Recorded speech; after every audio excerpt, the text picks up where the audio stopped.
हा व्हिडिओ तुला युट्यूबचा अल्गोरिदम दाखवत नाहीये, तर तुझ्या आयुष्यामध्ये जी संकट सुरू आहेत ना, त्या सगळ्या संकटावरती या ॲनिमेटेड बाळूमामाच्या स्टोरीमध्ये तुला नक्की त्या संकटांचं समाधान मिळेल.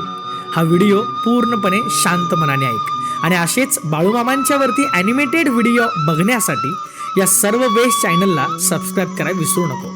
आजची ॲनिमेटेड स्टोरी आहे त्या काळातली, ज्या काळामध्ये बाळूमामा नुकतंच एका गावामध्ये येऊन राहिले होते.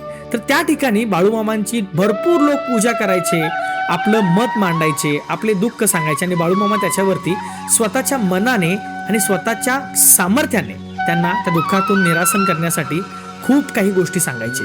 त्यावेळी बाळूमामा त्यांच्यामधलं दैव हे 100% लोकांना खूप उपयोगी पडायचं. ते लोकांना खूप मदत करायचे.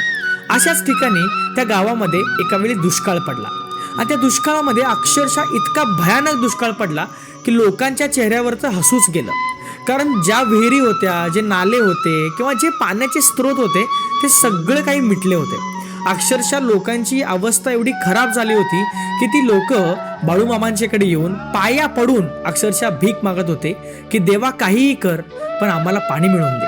कारण जमिनीला भेगा पडल्या होत्या, सर्वत्र दुष्काळच पडला होता, पिण्याला पाणी मिळत नव्हते. एवढंच काय तर जमिनीला देखील अक्षरशः तडा गेला होता. बाळूमामांनी या सगळ्या गोष्टी बघितल्या. बाळूमामांनी लोकांना सांगितलं की तुम्ही काळजी करू नका, मी आहे ना, मी बोलेन त्या देवाशी. आणि अक्षरशः बाळूमामांनी काहीच वेळामध्ये तिथल्या लोकांना सांगितलं की मी तुम्हाला पाऊस पाडून दाखवतो. ठरल्याप्रमाणे बाळूमामांनी तिथली अवस्था पूर्ण शांतपणे बघितली. त्यांना खूप राग आला की देव यांच्याबरोबर असं का करत असेल. हे गरीब लोक जे किती कष्ट करतात पण तरी देखील देव त्यांच्याबरोबर असं का करत असेल. बाळूमामांना राग आला आणि बाळूमामांनी अक्षरशः तिथेच उभारून आपलं घोंगडं झटकलं आणि हो त्या देवाला अक्षरशः बाळूमामा शिव्या घालायला सुरुवात केली की तू असं का वागतोयस, हे नवराजा, हे देवा, तू असं का वागतोयस, चुक्काळीच्या तू असं का वागतोयस, तू या गरीब जनतेला पाणी का देत नाहीयेस, या गरीब लोकांना पाणी का देत नाहीयेस. आणि अक्षरशः जणू काही वर्षावच सुरू झाला आणि कधीच पाणी येत नसलेल्या गावामध्ये, दुष्काळ पडलेल्या गावामध्ये अक्षरशः पावसाचा वर्षाव सुरू झाला.